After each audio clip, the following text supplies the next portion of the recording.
মই বৰ্তমান উপস্থিত আছোঁ শিৱসাগৰ দেউৰিটিং প্ৰাথমিক স্বাস্থ্য কেন্দ্ৰত আৰু এই স্বাস্থ্য কেন্দ্ৰত যি চিকিৎসক পাৰ্মানেণ্ট হিচাপে ইয়াত কোনো চিকিৎসক নাই ইয়াত মানে দুজন মাত্ৰ কৰ্মচাৰী ইয়াত আছে আপোনাৰ 2023 চনত আপোনাৰ এইখন স্বাস্থ্য কেন্দ্ৰ ইয়াত স্থাপন কৰিছিলে কিন্তু তাৰ পাছৰ পৰা আজিলৈকে ইয়াত কোনো ধৰণৰ চিকিৎসক আপোনাৰ স্থায়ী চিকিৎসক ইয়াত দিবলৈ সক্ষম নহ'লে চৰকাৰে আৰু উন্নয়নৰ ঢোল তাল পিট থকা বিজেপি চৰকাৰৰ দিনতে আপোনাৰ ফুকুলা স্বৰূপ দেখা পোৱা গৈছে কি ক'ব হয় আমি দেখিবলৈ পাইছোঁ যে ডিমৌ সমষ্টিৰ অন্তৰ্গত থকা দেউৰিটিং চাহ বাগিচাত আমি দেখিবলৈ পাইছোঁ দেউৰিটিং চাহ বাগিচাতে প্ৰাথমিক স্বাস্থ্য কেন্দ্ৰ আছে সেই স্বাস্থ্য কেন্দ্ৰত 2023 চনতে স্থাপন হোৱা কিন্তু আজিলৈকে স্থায়ী চিকিৎসক দিয়া নাই আজি অন্য কোনোবা এখন স্বাস্থ্য কেন্দ্ৰৰ পৰা 3 দিনৰ কাৰণে ইয়াতে ডক্টৰবোৰক নিযুক্তি দিয়ে তেওঁলোকে আকৌ 4 দিন তেওঁলোকে থৈ দিয়ে গতিকে আমি অসম চাহ জনজাতি ছাত্ৰ সন্থা আৰ্টছা ডিমৌ শাখাৰ তৰফৰ পৰা আমি তীব্ৰ ভাষাৰে গৰিহণা দিছোঁ এখন চৰকাৰক যদি আপোনালোকে স্বাস্থ্য কেন্দ্ৰ যদি নিৰ্মাণে কৰিলে যদি ডক্টৰ থ'ব নোৱাৰে কেলে নিৰ্মাণ কৰিলে আজি আপোনালোকে জানেনে যেটো বানা আক্ৰান্ত লোকসকল ইয়াত থাকে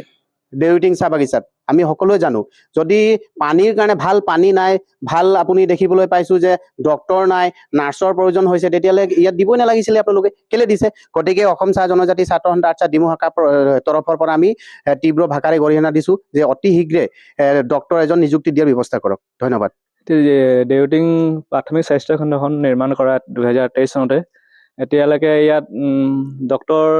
দুজন অলৰেডি আহি গ'ল এতিয়া নতুনকৈ আজি এজন ফাৰ্ষ্ট এপইণ্টমেণ্ট দিছে এইজন সপ্তাহত 3 দিনকৈ দিছে তাৰপিছত 3 দিনৰ পাছত ইয়াত দেখিব ডক্টৰ নাই কিছুমান ৰোগী আহিলে ৰোগী এনেকৈ ঘূৰি যাবলগীয়া হয় কিছুমান যদি জৰুৰীকালীন কিছুমান যদি মানুহ পেচেণ্ট লৈ আহে ইয়াত ফাৰ্ষ্ট ট্ৰিটমেণ্ট এটা কৰিবলৈ মানে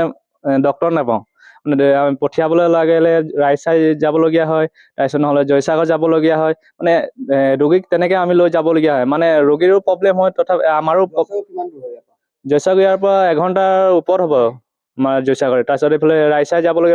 যাবলগীয়া হ'লেও আমাৰ ৰাস্তাৰ প্ৰব্লেম বহুত অসুবিধা এপাক ঘূৰি যাব লাগে এই দলঙৰ অসুবিধা আছে মেডিচিন উপলব্ধ আছে নে মেডিচিনৰ উপলব্ধ মানে ইমান নহয় এতিয়া কেতিয়াবা জ্বৰ হ'লে দিয়ে মেডিচিন তাৰপিছত সৰু সৰু কিছুমান মেডিচিনে দিয়ে সম্পূৰ্ণ মেডিচিন এতিয়ালৈকে উপলব্ধ হোৱা নাই ফাৰ্মাচিষ্ট এতিয়ালৈকে এজনো ইয়াত নাই এই আপোনাৰ চিকিৎসালয়খন আপোনাৰ কোনো বাউণ্ডেৰী ৱাল নাই আৰু পূৰ্বতে ইয়াত বাতৰি সম্প্ৰচাৰ কৰাৰ পাছত ইয়াত এখন জিৰণা দি পেলাই এই যিটো জেগা আছে এই জেগাখিনি আপোনাৰ বন্ধ কৰি দিলে যাতে গৰু ছাগলীয়ে সোমাব নোৱাৰা হয় আৰু ইয়াত আপোনাৰ টেপ আছে কিন্তু পানী নাই ইয়াত আপোনাৰ 6 বেডেড আপোনাৰ হস্পিটেল আছিলে এখন কিন্তু 6 বেডেড হোৱাৰ পাছতো আপোনাৰ এজনো পেচেণ্ট ইয়াত নাহে কাৰণ ইয়াত আপোনাৰ চিকিৎসক ইয়াত উপলব্ধ নাথাকে আৰু শিৱসাগৰত প্ৰায় 36 জন চিকিৎসকৰ প্ৰয়োজন